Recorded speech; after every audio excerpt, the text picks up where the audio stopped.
Mikey here, Whiskey Delta Zero Oscar Mike, and I am here to follow up my FX-4CR series.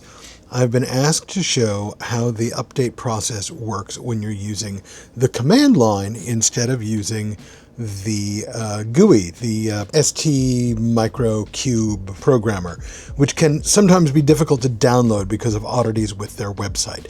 So I'm going to do that because it's actually really, really easy.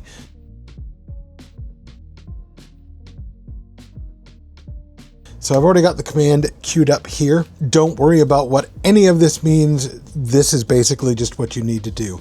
When you extract the firmware package, the zip file, there will be both a hex and a bin. You want the bin file, as I'm showing here. I just managed to extract it directly to downloads instead of to a folder because I was momentarily dumb, but that's where it is.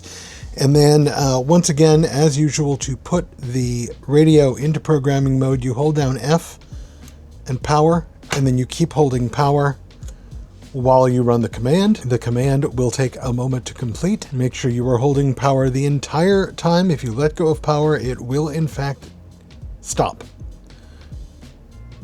The good news is you will not brick the radio when it stops. All right, file downloaded successfully, and now I can let go.